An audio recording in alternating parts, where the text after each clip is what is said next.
मेरे प्यारे राम भक्तों, इस संसार सागर में भटकती हुई जीवात्माओं और प्रभु के चरणों में प्रीति रखने वाले साधकों, आज हम उस रहस्य की चर्चा करेंगे जिसे सुनकर काल भी कांप जाता है और भवसागर की लहरें शांत हो जाती हैं। आज का हमारा विषय है राम नाम क्यों सबसे बड़ा मंत्र है। हनुमान जी के वचन और राम नाम का अलौकिक महत्व। मेरे प्यारे आत्मन, इस चराचर जगत के कण कण में रमे हुए मेरे प्रभु के लाडलों, आज एक ऐसी पहेली सुलझाने आया हूँ जिसे दुनिया सुलझाते सुलझाते उलझ गई, और जो उलझ गया वही असल में सुलझ गया।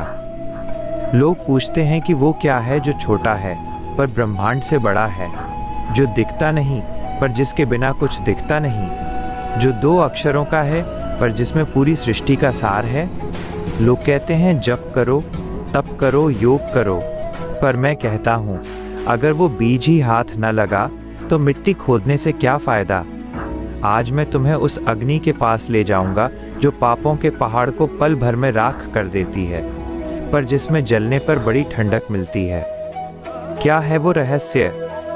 क्यों पूरी कायनात उस एक ध्वनि के आगे नतमस्तक है? अगर आज रुक गए और सुन लिया तो समझो जन्म जन्म की प्यास बुझ जाएगी, और अगर भाग गए तो माया के जाल में फिर ऐसे उलझोगे कि निकलना मुहाल हो जाएगा। भक्तों, अब जो मैं कहने जा रहा हूँ उसे कान से नहीं, सीधे कलेजे से सुनना। हम कहते हैं राम नाम सबसे बड़ा, पर क्यों? क्या ये सिर्फ एक नाम है? नहीं, ये वो नाद है जो तब भी था जब सूरज चांद नहीं थे। देखो, जैसे प्यासे को पानी चाहिए, वैसे ही तड़पती आत्मा को ये राम नाम की संजीवनी चाहिए।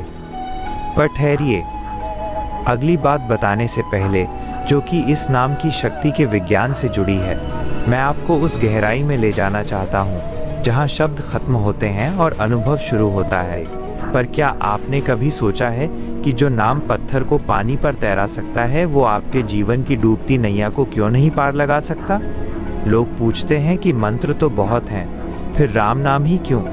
अरे पागलों, जो आदि है, जो अंत है, जो शून्य भी है और जो अनंत भी है, उसे समझने के लिए बुद्धि नहीं, हृदय की शुद्धता चाहिए। तुम जिसे मात्र 2 अक्षर समझ रहे हो, वो ब्रह्मांड का वो बीज है जिससे सृष्टि का सृजन हुआ है।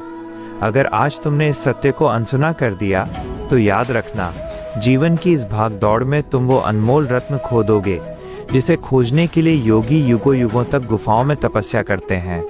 इस कथा को अंत तक सुनना, क्योंकि बीच में छोड़ना मानो प्यासे का कुएं के पास आकर लौट जाना है। भक्तों, आगे बढ़ने से पहले, यदि आपके हृदय में श्री राम के प्रति तनिक भी प्रेम है, यदि आप चाहते हैं कि हनुमान जी की कृपा आपके घर परिवार पर सदा बनी रहे, तो इस भक्ति मार्ग से जुड़ने में संकोच कैसा। इस वीडियो को लाइक करें, कमेंट में जय श्री राम लिखकर अपनी उपस्थिति दर्ज कराएं और इस आध्यात्मिक परिवार का हिस्सा बनने के लिए सब्सक्राइब करें। ये कोई साधारण आग्रह नहीं है, ये आपके भीतर की सोई हुई भक्ति को जगाने का एक छोटा सा प्रयास है। क्या आप अपने आराध्य के लिए इतना भी नहीं कर सकते? चलिए अब उस सत्य की ओर बढ़ते हैं जो हनुमान जी ने स्वयं अपने मुख से कहा है। हनुमान जी, जो बुद्धिमानों में अग्रगण्य हैं, उनसे जब विभीषण ने पूछा था कि प्रभु के नाम की महिमा क्या है, तो अंजनी पुत्र ने मुस्कुराकर कहा था कि नाम और नामी में कोई भेद नहीं होता, नाम स्वयं राम से भी बड़ा है।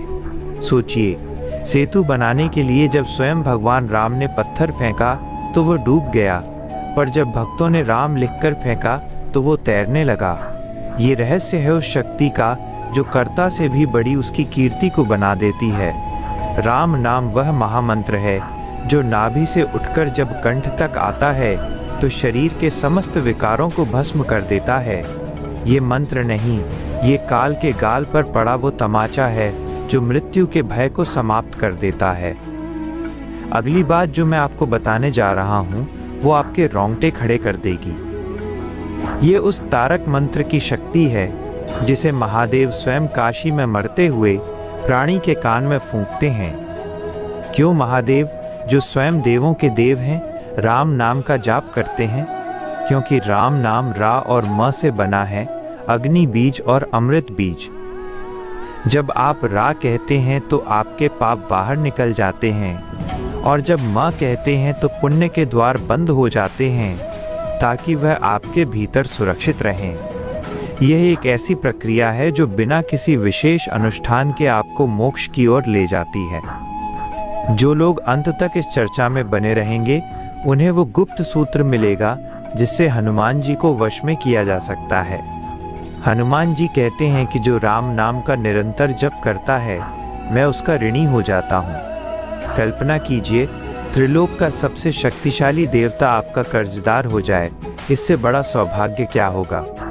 पर यह तभी संभव है जब आप बिना विचलित हुए पूरे विश्वास के साथ इस नाम की महिमा को आत्मसात करें। सुनो रे भाई, ये जीवन एक किराए का घर है, और इस घर का किराया क्या है? प्रभु का सिमरन। जैसे बिना नमक के भोजन फीका है, वैसे ही बिना राम नाम के ये चोला मिट्टी है। जो लोग भटक रहे हैं कि शांति कहाँ मिलेगी, उन्हें बता दूं कि शांति किसी हिमालय की गुफा में नहीं, तुम्हारी जीभ पर रखे उस राम नाम में है। हनुमान जी ने क्या किया? कोई वेद नहीं रटा, बस राम नाम की ईंटें लगाईं और समुद्र पर पुल बन गया। अगर तुम अपने दुखों के भवसागर को पार करना चाहते हो तो राम नाम की ईंट पकड़ लो। कलयुग केवल नाम आधारा, सुमिर सुमिर नर उतरहि पारा। अरे पागलों, तुम धन के पीछे भागते हो, धन तो यहीं रह जाएगा। जो साथ जाएगा वो है ये 2 अक्षर की कमाई। जब अंतिम समय आएगा तब न धन काम आएगा, न रिश्तेदार, बस वही नाम तुम्हारे साथ खड़ा होगा। राम नाम का जप वो पारस पत्थर है जो लोहे जैसे पापी को भी कुंदन बना देता है। वाल्मीकि जी को देखो, मरा मरा जपते जपते राम राम पर आ गए और ब्रह्मर्षि बन गए। क्या तुम उनसे भी बड़े पापी हो? नहीं, बस कमी है तो विश्वास की। इस वीडियो को अंत तक देखना, क्योंकि अंत में मैं वो कुंजी दूंगा जिससे तुम्हारे बंद किस्मत के ताले खुल जाएंगे। भागना मत, क्योंकि ये बुलावा स्वयं विधाता ने भेजा है। ये नाम वो मंत्र है जो हृदय की गंदगी को ऐसे साफ करता है जैसे तेज बारिश मिट्टी को धो देती है। अब अगली जो बात मैं छेड़ने जा रहा हूँ वो है अक्षर का विज्ञान, कि कैसे ये नाम आपके शरीर की 7 चक्रों की ऊर्जा को जगा देता है।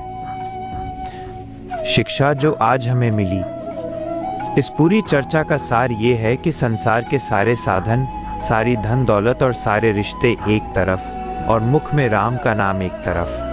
राम नाम वो चाबी है जो स्वर्ग के द्वार नहीं, बल्कि स्वयं ईश्वर के हृदय के द्वार खोलती है।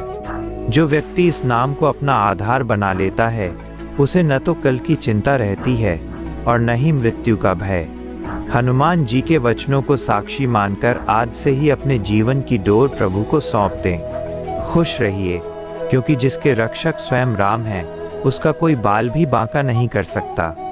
बोलो सियावर रामचंद्र की जय, पवन सुत हनुमान की जय। क्या आप चाहते हैं कि मैं राम नाम जप की सही विधि पर भी एक विस्तृत वीडियो बनाऊं? कमेंट में अपनी राय जरूर दें। धन्यवाद।